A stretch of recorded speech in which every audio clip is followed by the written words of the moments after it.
आत्मनिर्भर भारत एवं बेहतर विश्व ये विषय पर आज का कार्यक्रम राष्ट्रीय सहकारी संघ द्वारा आयोजित किया गया है।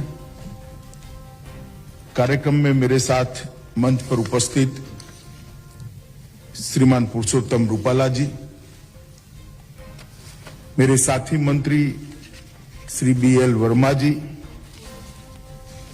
हम सब जिनको सहकारिता क्षेत्र के बहुत अच्छे कार्यकर्ता और विद्वान नाते जानते हैं, ऐसे सुरेश प्रभु जी, भारतीय राष्ट्रीय सहकारी संघ के दिलीप संघाणी जी, डॉक्टर चंद्रपाल सिंह जी, डॉक्टर विजेंद्र सिंह जी, सहकारिता विभाग के सचिव श्री ज्ञानेश कुमार जी, डॉक्टर सुधीर महाजन जी, श्रीमान राव, श्री सुनील कुमार सिंह और आज देश भर के अलग अलग क्षेत्र से आए हुए सहकारिता आंदोलन से जुड़े हुए सभी भाइयों बहनों को मेरा नमस्कार।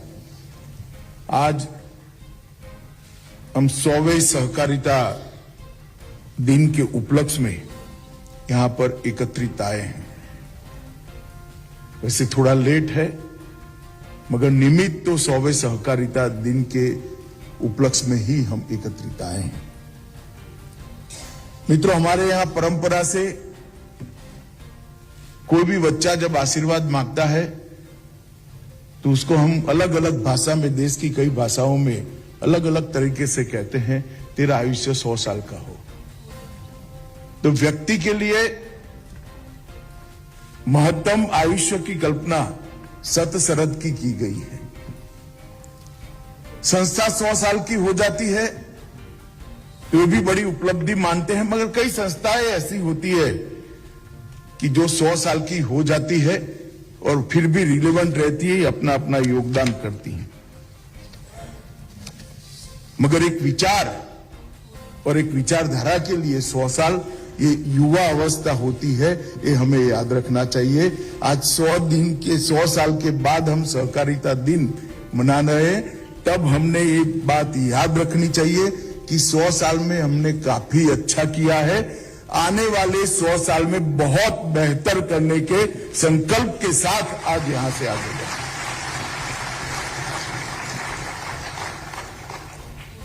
मैं चीजों को सकारात्मक दृष्टि से देखने वाला व्यक्ति हूं। ढेर सारी कमियां इस 100 साल के आंदोलन में से निकल सकती हैं। हमारा ग्रोथ कम है, हमारा व्याप कम है, विकास भी कम हुआ है, व्याप कम हुआ है, कई क्षेत्र छूट गए हैं। जिन क्षेत्रों में पहुंचे वहां भी 100% सैचुरेशन नहीं है।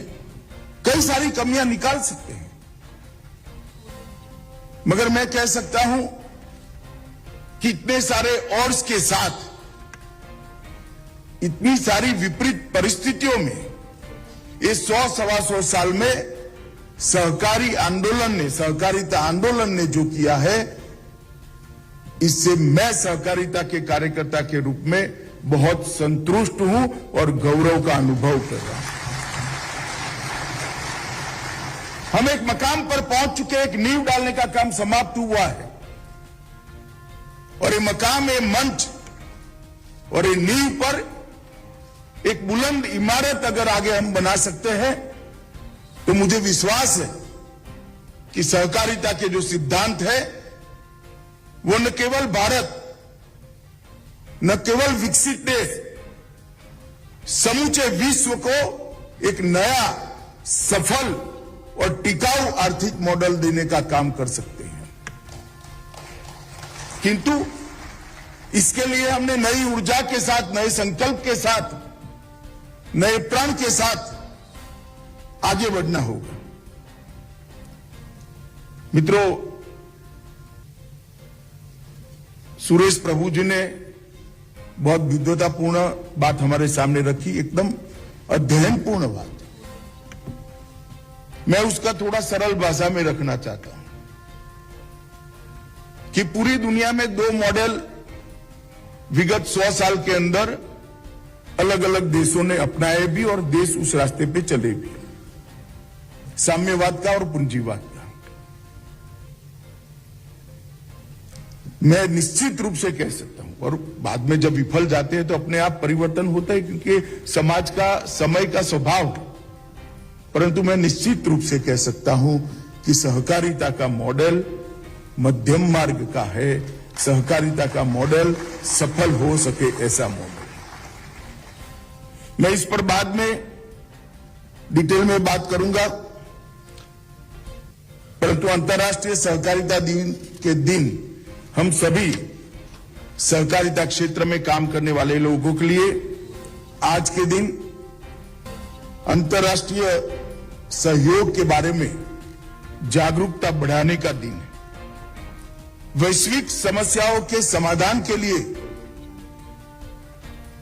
सहकारिता के मॉडल को आधुनिक समय के अनुरूप बनाकर विश्व के सामने प्रस्तुत करने के संकल्प का दिन है।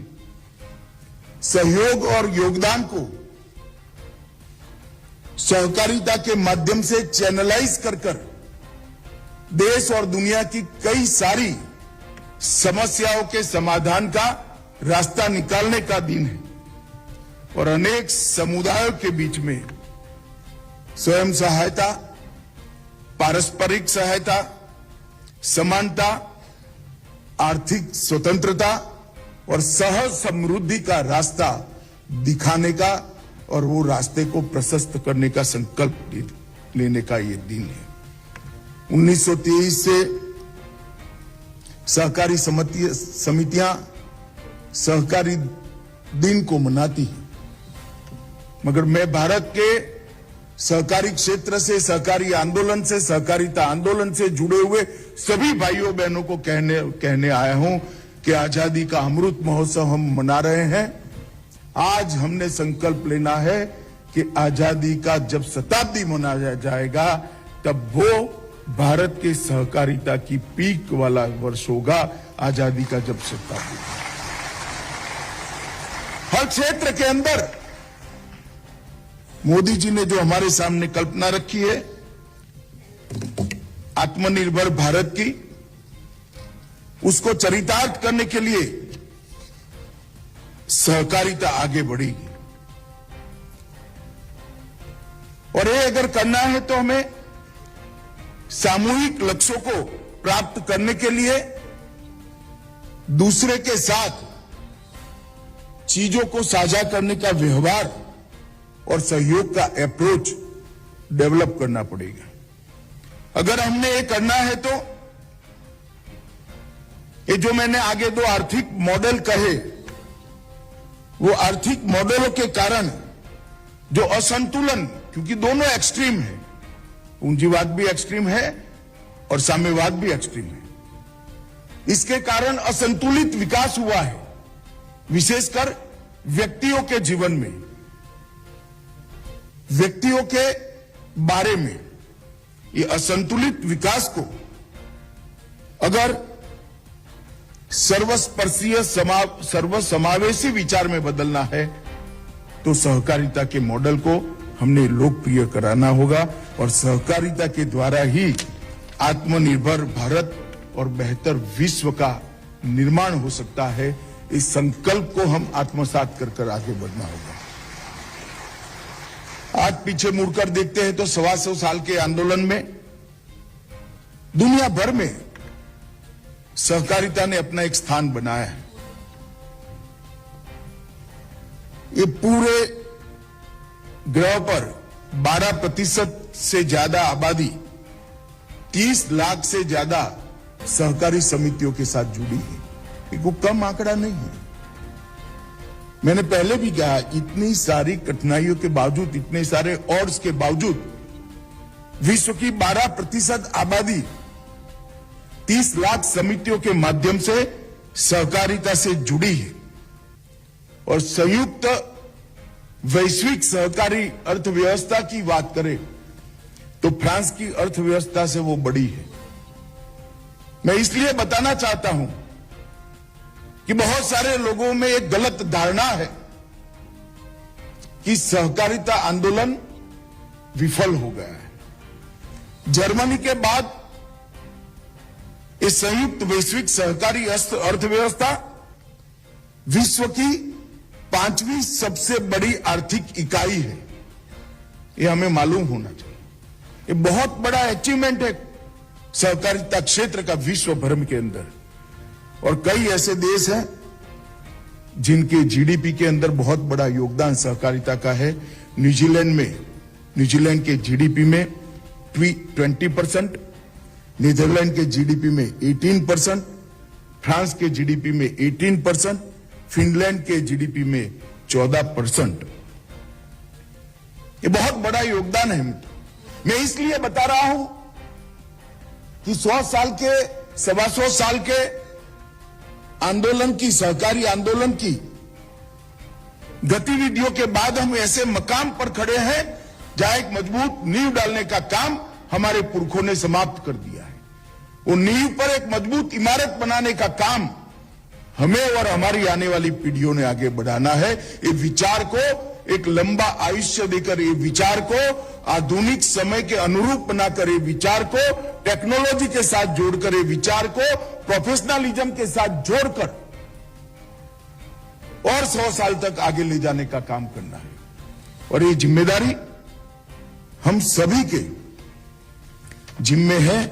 और मित्रों, मैं निश्चित रूप से मानता हूं कि 300 सहकारी समितियां ऐसी है विश्व के अंदर जो बहुत बड़ी समितियों में आती है, जिसमें यूएसए में 75 है, फ्रांस में 35, जर्मनी में 31, जापान में 26, भारत की भी 3 कंपनी आती है, इफको, अमूल और क्रिप्को।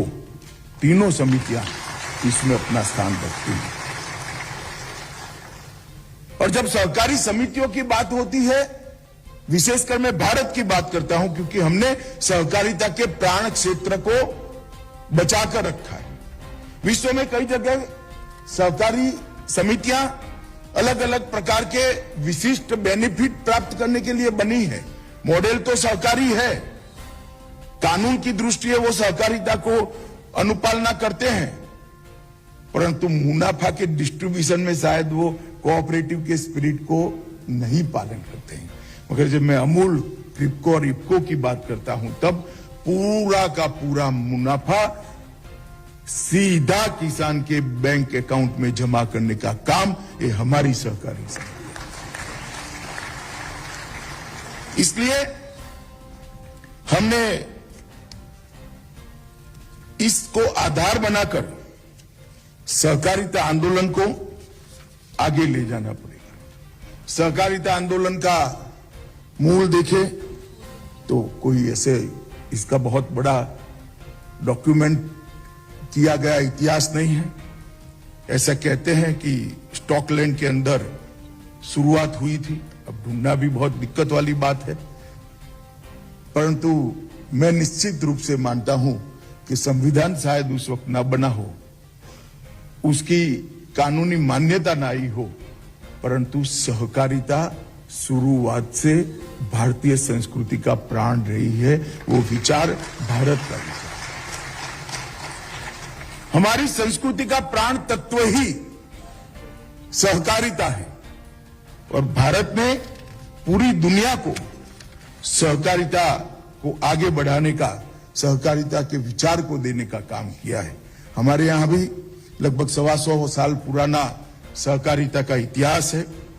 मित्रों, 30 लाख सहकारी समितियां दुनिया में और कई सारे देश उसमें से अपने जीडीपी का बहुत बड़ा हिस्सा प्राप्त करते। भारत में भी 8,55,000 सहकारी समितियां बनी और भारत की लगभग 12 करोड़ की आबादी सीधी इससे आर्थिक जीवन यापन कर पाए। इस प्रकार से हमने ये मॉडल को खड़ा किया है। देश के 51% गांव में कोई न कोई सहकारी समिति आज अस्तित्व बना रही। 51% गांव।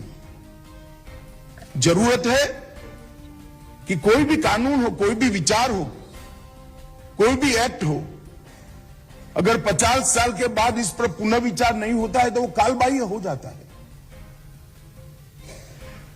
क्योंकि समाज बदलता है, इसके अनुरूप कानूनों को भी बदलना पड़ता है। समाज बढ़ता है, बदलता है, इसके अनुरूप हमने हमारी व्यवस्थाओं को भी बदलना पड़ता है। मगर समय समय पर सहकारिता आंदोलन में बदलाव का जो विचार होना चाहिए वो नहीं हुआ। इसका मूल कारण था कि सहकारिता मंत्रालय का कोई अस्तित्व ही नहीं था। एक ज्वाइंट सेक्रेटरी पूरे देश भर के इतने विराट सहकारिता आंदोलन को देख रहे थे। मैं तो बधाई देना चाहता हूं नरेंद्र भाई को कि 75वें आजादी के वर्ष में उन्होंने सहकारिता मंत्रालय को अलग बनाकर भारत के सहकारिता आंदोलन को नया जीवन देने का काम किया है, इसके अंदर प्राण पूरने का काम किया है। और मित्रों, आज मेरे लिए तो विशेष गौरव का विषय है क्योंकि सबसे पहला सहकारिता मंत्री बनने का सौभाग्य मुझे मिला है। सहकारिता आंदोलन से मैं लगभग 21 साल से आयु से जुड़ा हूं, आज भी जुड़ा हूं। रूपाला जी ने एक ताना हम सबके लिए लगाया कि भाई हम सहकारिता की बात तो करते हैं, नेता तो बनते हैं, मगर सहकारिता में कंट्रीब्यूट क्या करते हैं। रूपाला साहब, कितनी भी व्यस्तता हो, आज भी मैं मेरे पैक्स की एजीएम में निश्चित रूप से उपस्थित रहता हूं।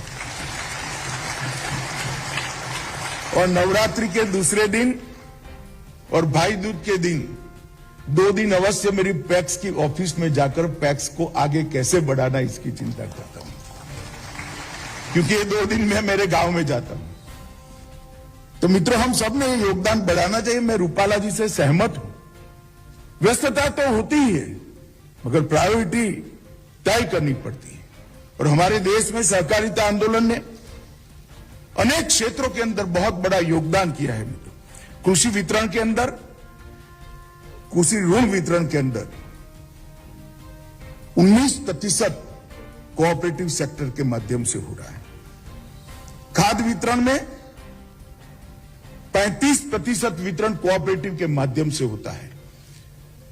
खाद्य प्रोडक्शन में, उर्वरक उत्पादन में 25% देश का उर्वरक हम कोऑपरेटिव के माध्यम से बनाते हैं।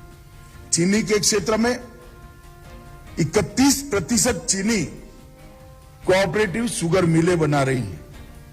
स्पिंडल और तकली के क्षेत्र में 29% सूत कोऑपरेटिव्स बना रहे हैं। दूध की खरीदी और उत्पादन में 10% हिस्सा कोऑपरेटिव का है। मगर इसमें मैं थोड़ा सुधार जरूर जोड़ना चाहूंगा, कुछ लोगों को एक कम लगेगा। हमारे यहां बहुत सारा दूध का मार्केटिंग सीधा ही दूध उत्पादक उपभोक्ता को कर देता है, बीच में कोई नहीं आता। गांव में बहुत सारे ऐसे दूध उत्पादक हैं, वो अपने आसपास में अपना दूध बेच देते हैं। इसलिए फिर भी ये आंकड़ा बहुत बड़ा है। गेहूं की खरीदी 13% खरीदी कोऑपरेटिव सोसाइटीज करते हैं। धान की खरीदी 20% सोसाइटियां खरीदी कोऑपरेटिव सोसाइटीज करती है। और मछली पालन में 21% टर्नओवर। रूपाला साहब यहां बैठे हैं, मेरे मन में एक योजना है, बाद में बताऊंगा मैं उनको, मगर 21% उत्पादन मछुआरा कोऑपरेटिव सोसाइटी करते हैं। मित्रों, बहुत विराट स्वरूप है। आज 100वें अंतर्राष्ट्रीय सहकार दिन के दिन हम सबने सहकारिता के भारत में विराट स्वरूप को देखना पड़ेगा, समझना पड़ेगा और इसके आधार पर आगे बढ़ने का एक हमारा मॉडल खड़ा करना पड़ेगा। मगर मैं आप सबको पूछना चाहता हूं कि क्या संतुष्टि की स्थिति है? मैं ही जवाब देता हूं मित्रों, इस संतुष्टि की स्थिति नहीं है। भारत एक ऐसा देश है जिसमें 60 करोड़ से ज्यादा, लगभग 70 करोड़ लोग आज गरीब माने जाते हैं। और ये 70 करोड़ लोगों को देश के विकास के साथ जोड़ना है और उनको आर्थिक रूप से आत्मनिर्भर बनाना है, तो कोऑपरेटिव के सिवा और कोई रास्ता नहीं है, ऐसा मेरा निश्चित है। और एक समय आता है हर चीज का, मैं मानता हूं इसका समय आ चुका है। जिसके पेट में खाना ना हो, घर में सुविधा ना हो, वो व्यक्ति सपने नहीं देख सकता। सबसे पहले तो उसको पेट भरना पड़ेगा, सबसे पहले अपनी बेसिक रिक्वायरमेंट को फुलफिल करना पड़ेगा। किसी के पास घर रहने का घर ही नहीं है, घर में शौचालय ही नहीं है, घर में बिजली ही नहीं है, स्वास्थ्य की सुविधाएं नहीं है, 2 टंक खाने का व्यवस्था नहीं है, तो वो क्या सपना देखेगा? सपना यही देखेगा कि 2 बार खाना मिल जाए, सपना यही देखेगा कि घर मिल जाए, सपना यही देखेगा कि घर में बिजली आ जाए, सपना यही देखेगा कि घर में शौचालय आ जाए, घर में गैस का सिलेंडर आ जाए। तो 60 करोड़ लोग देश के 70 साल तक, आजादी के 70 साल तक स्वप्न देखने की भूमिका में ही नहीं थी, उनकी स्थिति ही नहीं थी। परंतु 2014 में नरेंद्र भाई के प्रधानमंत्री बनने के बाद गरीबी हटाओ के नारे एक कांग्रेसी लगाते रहे जीवन भर, गरीबी हटाने का काम नहीं हुआ क्योंकि निष्ठा नहीं थी उनकी। नरेंद्र भाई ने एक गरीबों के जीवन में एक आमूलचूल परिवर्तन आया है। ये 70 करोड़ लोग, ये 70 करोड़ लोग, सबके पास आज घर है, घर में बिजली है, स्वास्थ्य का 5 लाख तक का इंश्योरेंस है, 2 टाइम का खाना उनको मुफ्त मिल रहा है, उनकी पढ़ाई लिखाई की व्यवस्था हो चुकी है, उसके घर में गैस आ चुका है, उसके घर में बिजली आ चुकी है। अब वो अपनी आकांक्षाओं को बढ़ा रहा है, वो स्वप्न देख रहा है, उसको आगे बढ़ना है, उसको अपना आर्थिक विकास करना है। और मित्रों, आज तक ये 70 करोड़ लोग देश के आर्थिक विकास से कटे हुए थे। ये दुनिया भर के अर्थशास्त्री अलग अलग मॉडल की चर्चा करते हैं। मेरा तो उनको आह्वान है कि ये मॉडल को आप समझिए पहले। 70 करोड़ लोग का जीवन स्तर ऊपर लाए बगैर, उसके खाने पीने की चिंता करे बगैर, उसके स्वास्थ्य की चिंता बगैर करे बगैर, क्या उसको देश के आर्थिक विकास के साथ जोड़ा जा सकता है? क्या नहीं जोड़ा सकता है, क्योंकि वो पहले अपनी बेसिक रिक्वायरमेंट को फुलफिल करने में ही 70 साल तक लगा रहा। पीढ़ियां लगी रही उसे, जिसके सर पर छती नहीं है वो क्या स्वप्न देखेगा? मगर आज मोदी जी ने उसको स्वप्न दिखता हुआ किया है, उसकी आकांक्षा को बढ़ाया है। अब वो चाहता है कि मेरा बच्चा भी पैदल जाने की जगह स्कूटी पे चला जाए। अब वो देखता है कि भाई लाइट आ गई है, मेरे घर में पंखा भी आ जाए। अब वो देख रहा है कि मैं जमीन पर सो रहा हूं, एक आध बेड हो जाए तो बूढ़ी मां आराम से सो पाए। ये आगे की सोचने लगा है। उसकी आकांक्षाएं बड़ी है, उसकी अपेक्षाएं बड़ी है। और मैं आपको कहता हूं कि बढ़ी हुई आकांक्षाएं और अपेक्षाएं अगर पूरी करना है तो केवल और केवल कोऑपरेटिव ही कर सकता है, सहकारिता ही कर सकता है। वो सपने देखने वाले 70 करोड़ लोग, आकांक्षाएं बढ़ी हुए 70 करोड़ लोग का एक जन समूह जो मोदी जी ने निर्मित किया है, उसको कोऑपरेटिव ने चैनलाइज करना चाहिए, सहकारिता आंदोलन ने चैनलाइज करना चाहिए। सहकारी समितियों के माध्यम से इसके जीवन में उसको आर्थिक रूप से आत्मनिर्भर बनाने की बात करेंगे। अगर ये 70 करोड़ लोग आत्मनिर्भर नहीं बनते आर्थिक रूप से, तो आत्मनिर्भर भारत की कल्पना कोरी कल्पना है मित्रों। भारत कभी आत्मनिर्भर नहीं बन सकता। आत्मनिर्भरता का मतलब है नहीं कि हमारी पूरी रिक्वायरमेंट हमारे देश में ही हम बना दें, वो तो है ही। कोई भी चीज विदेश से न लानी पड़े, टेक्नोलॉजी के क्षेत्र के अंदर भी हम आत्मनिर्भर हो, उत्पादन के क्षेत्र के अंदर भी हम आत्मनिर्भर हो। परंतु इसके साथ साथ आत्मनिर्भर की कल्पना यह भी है कि हर व्यक्ति आर्थिक रूप से आत्मनिर्भर बने। जब हर व्यक्ति आर्थिक रूप से आत्मनिर्भर होता है तो देश आत्मनिर्भर अपने आप हो जाता है। और ये कल्पना नरेंद्र मोदी जी ने रखी है। और मैं आपको बड़े मन से बताना चाहता हूं मित्रों, ये 70 करोड़ लोगों को सहकारिता क्षेत्र चैनलाइज करे, बढ़ती हुई इनकी आर्थिक आकांक्षाओं को हम एक मंच दे, प्लेटफॉर्म दे, एक साधन उपलब्ध कराए और उसको आर्थिक रूप से आत्मनिर्भर बने। सहकारिता का मतलब ही यह है कि बहुत कम पूंजी वाले परंतु बहुत लोग एक साथ आकर छोटी छोटी पूंजी से एक बड़ी पूंजी बनाकर एक नया उद्यम शुरू करे, वही तो सहकारिता है। अगर 70 करोड़ लोगों के पास पूंजी नहीं है, मगर सहकारी समितियों के माध्यम से हम उनको जोड़ते हैं, उनको काम करने का जरिया देते हैं, तो मुझे विश्वास है कि ये 70 करोड़ लोग आत्मनिर्भर बनेंगे। और 70 करोड़ लोग अगर आत्मनिर्भर बनते हैं तो आत्मनिर्भर भारत का निर्माण अपने आप हो जाता है, वो सहकारिता के माध्यम। मगर ये करना है तो हमने भी हॉल में से बाहर निकलकर गांव में जाना पड़ेगा। हमने एक करना है तो हम पर भी कठोर प्रकार के नियंत्रण हमने स्वयं डालने पड़ेंगे। अगर ये करना है तो हमने भी सहकारिता के अभी के स्वरूप को बदलना पड़ेगा। अगर ये करना है हमें नई दृष्टिकोण के साथ आगे जाना होगा। नरेंद्र मोदी सरकार ने अभी सभी पैक्स को कंप्यूटराइज करने का निर्णय किया है। 65,000 पैक्स को हम कंप्यूटराइज करेंगे। PACS, district cooperative bank, state cooperative bank और नाबार्ड चारों ऑनलाइन हो जाएंगे। ऑडिटिंग भी ऑनलाइन हो जाएगा। हर किसान का अकाउंट नाबार्ड ऑनलाइन देख पाए, इस प्रकार की ट्रांसपेरेंट व्यवस्था हो जाएगी। वो स्थानीय भाषा में होगा। अनपढ़ से अनपढ़ किसान वो कंप्यूटराइजेशन वाले पैक्स को उपयोग कर पाएगा। परंतु एकमात्र उद्देश्य नहीं है। पैक्स में पारदर्शिता लाना तो उद्देश्य है ही, पैक्स की अकाउंटिंग सिस्टम को सुधारना वो उद्देश्य है ही, बैंकिंग को ठीक ठाक करना वो उद्देश्य है ही। इसके साथ एक और उद्देश्य भी है। इसके तुरंत बाद सहकारिता विभाग ने 4 दिन पहले ही एक मॉडल बायलॉज पैक्स के बनाकर हमने सभी देश को दी, देश के सभी राज्यों को भेजे हैं। अब सभी कोऑपरेटिव्स को भी हम भेजने पर आपके सुझाव चाहिए, क्योंकि पैक्स एक केंद्र का सब्जेक्ट नहीं है, राज्यों का सब्जेक्ट है। परंतु इसके अंदर भारत सरकार एक मॉडल बायलॉज बनाकर भेजेगी। इसके अंदर हम पैक्स को मल्टीपर्पज, मल्टी डायमेंशनल बनाना चाहते हैं।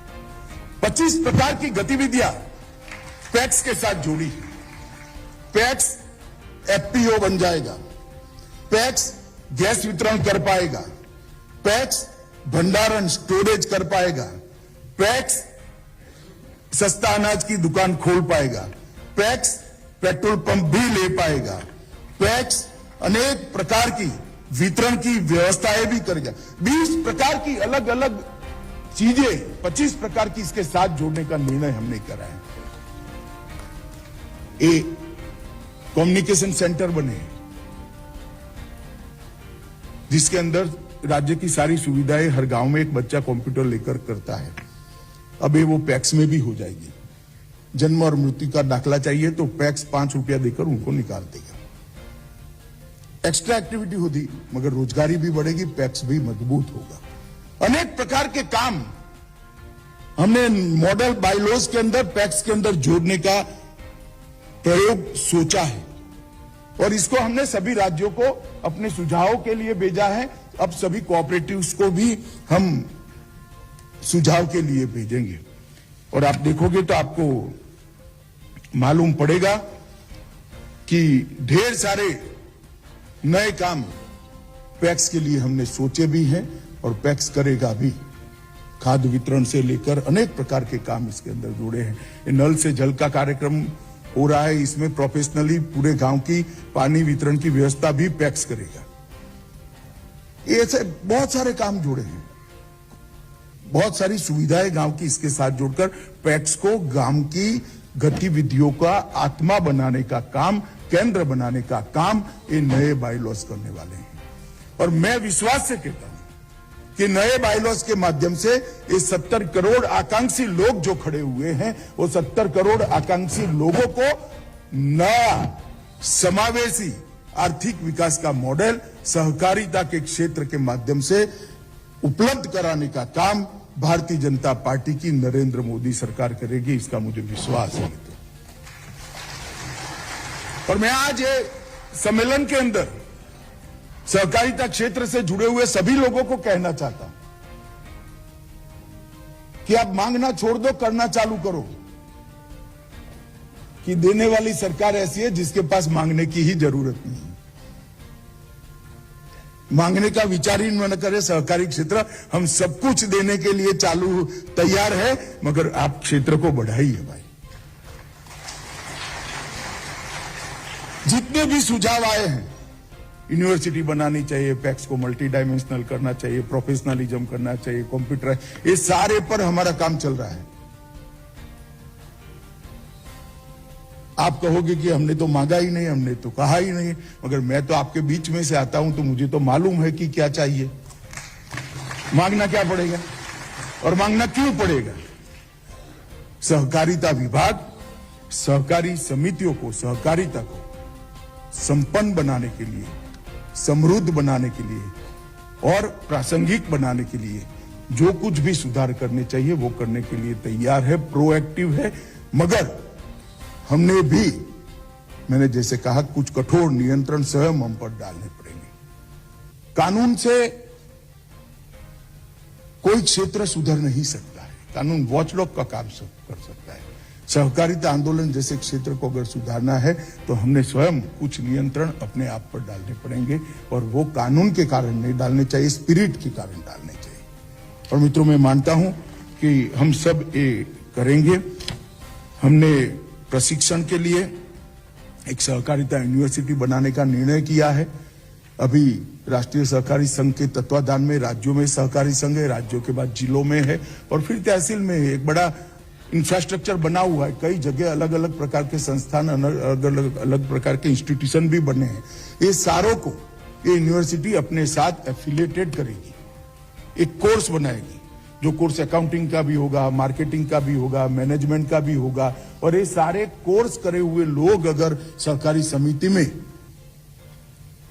नौकरी पाएंगे और हम तय कर देते हैं कि यहीं से निकलने हुए लोगों को ही नौकरी मिलेगी, तो हम भी जो नौकरी देने में थोड़ा बहुत इधर उधर कर देते हैं, मामा मौसा के लड़कों को रख देते हैं, वो भी बंद हो जाएगा। और करना चाहिए,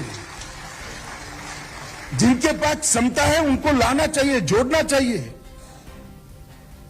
हमने भी कोऑपरेटिव के स्पिरिट को आगे बढ़ाना चाहिए। तो सहकारिता यूनिवर्सिटी बहुत सारे विचारों के साथ अभी बन रही है, कुछ ही समय के अंदर इसकी घोषणा भी हो जाएगी। ये राष्ट्रीय सहकारी यूनिवर्सिटी होगी और वो राष्ट्रीय सहकारी संघ के साथ जुड़कर समग्र देश के सहकारिता क्षेत्र के लोगों की प्रशिक्षण की व्यवस्था। मित्रों, हमने अमूल को एक काम दिया है और काफी कुछ आगे कर दिया। देश में प्राकृतिक खेती बढ़ी, ऑर्गेनिक एग्रीकल्चर प्रोड्यूस को बाजार में ज्यादा रेट तभी मिलेगा जब इसकी विश्वसनीयता होगी। कई जगह पे कई लोग अपने प्रोड्यूस पर ऑर्गेनिक लिखकर बेचते हैं, वो ऑर्गेनिक की, आप बैठ जाइए भैया, ऑर्गेनिक की विश्वसनीयता को खत्म करते, मगर सर्टिफिकेशन की व्यवस्था ही नहीं है, बहुत कम है, लेबोरेटरीज नहीं है। हमने अमूल के माध्यम से एक कोऑपरेटिव संस्था अमूल के तत्वाधान में बनेगी, जिसके साथ और कोऑपरेटिव देश भर से जुड़ेंगे। हर जिले में कम से कम एक मिट्टी और ऑर्गेनिक प्रोडक्ट दोनों के सर्टिफिकेशन की एक विश्वसनीय व्यवस्था, लेबोरेटरी हम बनाएंगे। वो लेबोरेटरी 100% भारतीय होगी, भारत की टेक्नोलॉजी से बनी हुई होगी और वो देश भर के सभी किसानों के उत्पाद को, ऑर्गेनिक उत्पाद को सर्टिफाई करने का काम करेगी, जिससे उसको विश्व के बाजार में पहुंचाया जाए। और इसके लिए एक नोडल एजेंसी अमूल बनेगा। अमूल अपनी ब्रांड के साथ ये सारे ऑर्गेनिक प्रोडक्ट्स को देश और दुनिया के बाजार में, मार्केट में रखने का काम करेगा। मैं मानता हूं कि इससे ऑर्गेनिक खेती की तरफ, ऑर्गेनिक एग्रीकल्चर की तरफ बढ़े हुए किसानों को कम से कम 30% अपने प्रोड्यूस का ज्यादा दाम मिलेगा और ऑर्गेनिक खेती को बढ़ावा मिलेगा। इफको वाले निराश न हो, बहुत बड़ा देश है, आप खाद कहां बेचोगे ऐसा मत सोचिए। ऑर्गेनिक खेती के कारण जमीन, जल और जीवन तीनों का फायदा होता है और पूरे विश्व में इसकी जागरूकता आई है। विश्व का बाजार हमारे लिए खुला है। हमारा कोऑपरेटिव सेक्टर जैविक खेती करने वाले सभी किसानों के प्रोड्यूस को विश्व के बाजार में पहुंचाएगी। बहुत सारे छोटी कोऑपरेटिव्स एक्सपोर्ट के लिए बहुत पोटेंशियल ऐसे क्षेत्र में काम करती है, जैसे हैंडीक्राफ्ट्स वाले। बहुत सारे लोग मुझे मिले हैं, उन्होंने कहा साहब हमें बहुत कम दाम मिलता है, तो व्यापारी ले जाते हैं, हमारे पास तो रोजमदारी जितना ही पैसा आता है और विश्व के बाजार में बहुत बड़े रेट के साथ उसको मार्केटिंग चैनल नहीं है। अभी हमने तय किया है कि 2 बड़े कोऑपरेटिव्स, एक एक्सपोर्ट हाउस का रजिस्ट्रेशन, कोऑपरेटिव एक्सपोर्ट हाउस का रजिस्ट्रेशन करेंगे, जिसके अंदर मेंबरशिप और कोऑपरेटिव भी लेंगे और देश भर की कोऑपरेटिव संस्थाओं की प्रोड्यूस को, इसकी गुणवत्ता का भी ध्यान रखेंगे, इसकी टोटल प्रोडक्शन चैनल को विश्व के बाजार के अनुरूप बनाएंगे, फिनिशिंग भी विश्व के बाजार के अनुरूप होगा, पैकेजिंग भी विश्व के बाजार के अनुरूप होगा और वो प्रोड्यूस को एक्सपोर्ट करने की एक चैनल बनाने का भी हमने एक इनिशिएटिव लिया है। मित्रों, इससे ढेर सारे लोगों को ये काम होगा। ऑर्गेनिक उत्पाद भी इसके माध्यम से ही आगे बढ़ जाएंगे। बीज सुधार के साथ हमने इफ्को को और क्रिप्को को जोड़ने का तय किया है। भारत सरकार बहुत कम समय के अंदर बीज सुधार के लिए उनको जमीन उपलब्ध कराने वाली है और बीज सुधार के क्षेत्र में कोऑपरेटिव के माध्यम से एक ही एकड़ में किसान के उत्पाद को लगभग 25 से 30% बढ़ाना और 5 साल के बाद इसको 100% बढ़ाने के लक्ष्य के साथ बीज सुधार का काम भी कोऑपरेटिव क्षेत्र करने वाला है। मित्रों, आज मैं इतना जरूर कहना चाहता हूं कि पैक्स के कंप्यूटराइजेशन का जो महत्वाकांक्षी प्रोग्राम है, इसको हम सब कोऑपरेटिव क्षेत्र में काम करने वाले लोग समझे और उसके माध्यम से मैंने जो कहा 70 करोड़ आकांक्षी लोग खड़े हुए हैं उनको जोड़ने का काम करें। जैम के प्लेटफॉर्म पर अभी कैबिनेट ने सहमति दी है। बड़ी कोऑपरेटिव्स जो हमारी है वो जैम के प्लेटफॉर्म से परचेज कर सकती है। अभी तो वॉलंटरी है, मगर हमारे यहां भी रिक्रूटमेंट और परचेज दोनों में पारदर्शिता लाने की जरूरत है। अगर हम जैम का उपयोग करते हैं तो भ्रष्टाचार अपने आप समाप्त हो जाएगा। आज तक सिर्फ सरकारी अंडरटेकिंग्स को ही और गवर्नमेंट को स्वयं को और गवर्नमेंट अंडरटेकिंग को ही जैम पर एंट्री थी।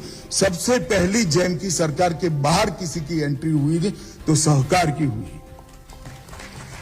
जैम को भारत सरकार ने सहकारी समितियों के लिए खोलने का निर्णय ले लिया है और इसको हम आगे बढ़ा रहे हैं। भारत सरकार का सहकारिता विभाग एक डेटाबेस भी बना रहा है जिससे ड्राई पॉकेट्स हमारे ध्यान पर आएंगे। पैक्स कहां पर नहीं है, कंस्ट्रक्शन की कंपनियां कहां पर नहीं है, हाउसिंग कोऑपरेटिव्स कहां पर नहीं है, दरिया किनारा के क्षेत्र में कहां मछली उत्पादन के कोऑपरेटिव्स नहीं है। ड्राई एरिया तय कर राष्ट्रीय सहकारी संघ के माध्यम से, स्टेट कोऑपरेटिव्स बैंक्स के माध्यम से, नाबार्ड के माध्यम से एक एक्सटेंशन का प्रोग्राम कोऑपरेटिव का शुरू हो, इसलिए हम आगे काम करने वाले हैं। ये डेटाबेस बन जाएगा। एक डेटा सेंटर की भी कल्पना की है, मगर अभी तो हम डेटाबेस पर काम कर रहे हैं। कोऑपरेटिव के डेटाबेस बन जाने के बाद कोऑपरेटिव के एक्सपांशन को अगले साल से हम हाथ में लेंगे। मित्रों, ढेर सारी संभावना है हमारे सामने पड़ी है। हमें पुरुषार्थ करना है, हमें समय देना है और हमने कोऑपरेटिव की स्पिरिट को आत्मसात कर कोऑपरेटिव के आंदोलन को लंबा जीवन देना है। कई लोग मुझे कहते हैं कि कोऑपरेटिव के आंदोलन को लंबा चलना चाहिए। मैं आज एक वाक्य आप लोगों को कहकर चाहता हूं, सहकारिता आंदोलन को सिर्फ सहकारिता ही लंबा जीवन दे सकती है, कोई सरकार नहीं दे सकती। सहकारिता आंदोलन में से अगर सहकारिता की स्पिरिट को आप निकाल दोगे तो हम ही सहकारिता के आंदोलन का अंत कर देंगे। हमें सोचना पड़ेगा क्यों सिमट कर रह गया सहकारिता आंदोलन 8-10 राज्यों के अंदर, क्यों पैक्स मरने पर पड़े हैं। ठीक है, रूपाला जी ने कहा डिफंग हो जाते, इसका नए बायलॉज में हमने प्रावधान किया है। जो पैक्स डिफंग हो जाते हैं, अगर 180 दिन में रिवाइव नहीं होते हैं तो उसको लिक्विडेट कर नए पैक्स की परमिशन सरकार को देने का अधिकार मिल जाएगा। अपने आप तो वो डिफंग पैक्स साइड पर हट जाएगा, नया पैक्स अस्तित्व में आ जाए। परंतु डिफंग क्यों होते? क्योंकि हमने सहकारिता के सिद्धांत को छोड़ा है। सहकारिता आंदोलन के सभी कार्यकर्ताओं को मेरी अपील है, सहकारिता को लंबा जीवन देना है, सहकारिता को रिलेवेंट बनाना है, सहकारिता को देश के अर्थतंत्र में कंट्रीब्यूटर बनाना है और ये 70 करोड़ लोगों को आत्मनिर्भर सहकारिता के माध्यम से बनाना है। तो सहकारिता के सिद्धांतों को हम सब भी आत्मसात करें, अपने आप से ऊपर उठकर सहकारिता आंदोलन के लिए इस क्षेत्र में काम करें। यही अपील के साथ मेरी बात को समाप्त करता हूं। आप सबको फिर से सहकारिता दिन की बहुत बहुत शुभकामनाएं। वंदे मातरम।